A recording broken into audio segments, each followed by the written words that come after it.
Hello दोस्तों, आइए इस वीडियो में कैपिटल एसेट्स प्राइसिंग मॉडल का फॉर्मूला देखते हैं कैसे ड्राइव हुआ, जिसे हम कैन-पी कहते हैं। इसका फॉर्मूला होता है के ई बराबर R F plus beta R M minus R F.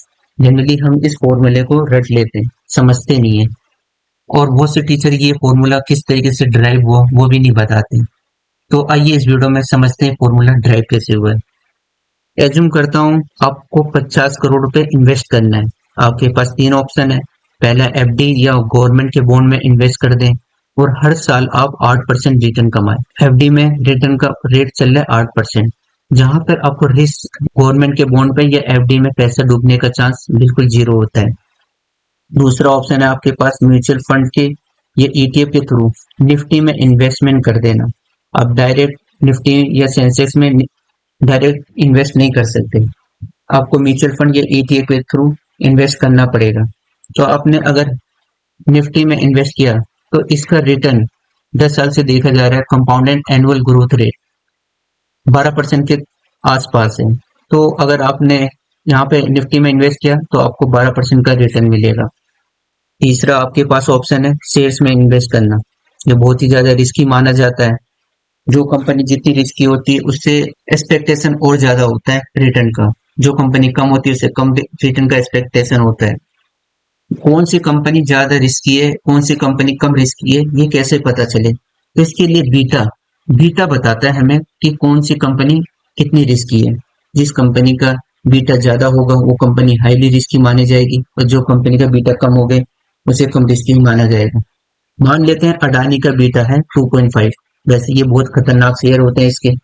मान लेते हैं 2.5 है बीटा। रिलायंस का 1.5 मान लेते हैं, और निफ्टी का बीटा होता है 1 और एफडी का बीटा होता है 0। अब बोलोगे अब फॉर्मूला किस तरीके से ड्राइव होता है उसको देखते हैं। अगर आप बोलोगे मुझे इन्वेस्ट करना है, यहाँ पर अडानी के शेयर्स में इन्वेस्ट करना है, आपको तीन ऑप्शन में लास्ट वाला ऑप्शन आप चूज कर रहे हैं, अडानी के शेयर में इन्वेस्ट कर रहे हो, तो आप बोलोगे जीरो बीटा से जब मेरा 8% मिल रहा था, मुझे बिना रिस्क के एफडी करा रहा था, मुझे 8% मिल रहा था। अब मैं एक रिस्क ले रहा हूँ तो मुझे कितना बीटा कितना मिलना चाहिए? आप बोलोगे 12। 12 ये माइनस 8, तो आपको 4% एक्स्ट्रा और मिलना चाहिए 1 बीटा पे। अगर आप 2 बीटा की बात करो तो 2 बीटा पे 8% का रिटर्न चाहिए होगा आपको, और 2.5 बीटा पे आपको 10% का रिटर्न चाहिए होगा। आप बोलोगे बिना रिस्क लिए मैं 8% कमा रहा था एफडी से, प्लस में 10% इससे लूंगा अगर मैंने अडानी के शेयर में इन्वेस्ट किया है, तो ये टोटल हो जाता है 18%। अब देखते हैं फॉर्मूला किस तरीके से बना। हम फॉर्मूला के अकॉर्डिंग इसको ड्राइव करके देखते हैं। फॉर्मूला क्या होता है? R F plus beta R M minus R F, ये होता है के ई। हम इन्वेस्टर के पॉइंट ऑफ व्यू से ये फॉर्मूला ड्राइव कर रहे हैं, वो समझ रहे हैं। अब देखिए आर एफ आपका रिस्क फ्री, इसको बोलते हैं रिस्क फ्री। तो आपका रिस्क फ्री रिटर्न कितना था? 8% अगर आप एफडी में इन्वेस्ट करते हैं। प्लस बीटा कितना है अडानी का? 2.5 बीटा है।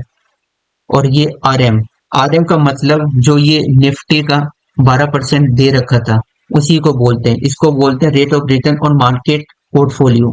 तो ये कितना है? 12% minus R F free return कितना है? 8%। मार्केट प्रीमियम भी कहते हैं ये पूरे को, इसको मार्केट प्रीमियम। अब देखिए 18% यहाँ भी आएगा आपका। जैसे यहाँ पे 18% आया बिना फॉर्मूले के, तो यहाँ भी 18 आएगा। 8% ये हो गया 2.5 इंटू 4%, तो ये हो गया हमारा 8%, प्लस ये हो गया हमारा 10%। तो ये देखिए 18% हमारा आ गया है। मैच हो रहा है, ये भी 18 ये भी 18। इस तरीके से फॉर्मूला ड्राइव हुआ। अगर आप अडानी का बोलेंगे, अंबानी वो क्या बोलते हैं रिलायंस का बोलेंगे, रिलायंस का बीटा कितना है?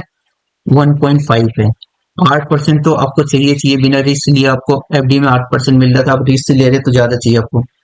इंटू 12 माइनस 8%, तो ये हो गया हमारा 8%, और ये हमारा 0.5 इंटू 4%, तो ये हो गया 8% प्लस 6%, ये हो गया 14%।